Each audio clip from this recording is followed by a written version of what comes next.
Hi guys, welcome back to my channel. So আমি recently Meesho থেকে একটা বাংলা বই পারচেস করেছি, আর সেটা হচ্ছে স্বাধীনতার দূত নেতাজি সুব্রত চক্রবর্তীর লেখা এই বইটা।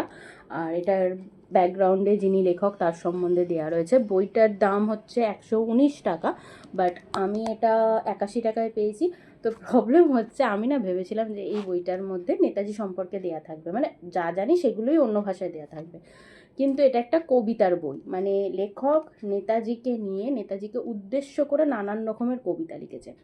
তো আমি ফার্স্টে মিশোয় এই বইটা রিটার্ন করার ট্রাই করছিলাম, কারণ আমি কবিতার বই পড়ি না, কিন্তু ওখানে রিটার্ন করার অপশান নেই। এই জিনিসটাই যে বাংলা বই ভালো করে এক্সপ্লোর করার জায়গা থাকে না অনলাইনে।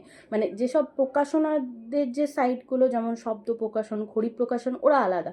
এবং অন্যান্য যে সাইটসগুলো আছে না, যেমন ফ্লিপকার্ট, অ্যামাজন, ওখানে বাংলা বই ধরো যদি কেউ অরিজিনালটা না কিনে থাকে, ওখানে যদি রিভিউ না থাকে, তখন কেনা যায় না। যেমন এই বইটার ক্ষেত্রে যদি কেউ কিনে থাকতো, রিভিউ করে থাকতো, তাহলে ছবিটা দেখে আমি বুঝতে পারতাম যে এটা একটা কবিতার বই, আমি কিনতাম না। তো ওভারঅল এটা রিটার্নও করা যাচ্ছে না, এটা একটু অড লাগছে।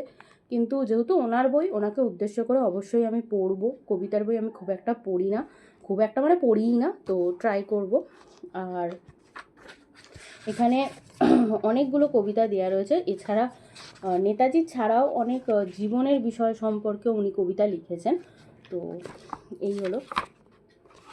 আমার মনে হয় যে বাঙালি হিসাবে যদি বাংলা বই তোমরা বিক্রি করো, যে কোনো সাইডে যারাই বিক্রি করো না কেন, তারও একটা ব্রিফ সামারি দেওয়া উচিত। কারণ আমরা যারা পাঠক সমাজ, তারা যাতে বইটা নেড়ে ঘেটে পড়তে পারি। সব বই তো সবার জন্য নয়। তো সেই ক্ষেত্রে আমার মনে হয় এই ফিউচারে যদি এই মিশো বা এরা এগুলো মাথায় রাখে, তো বেটার হয়।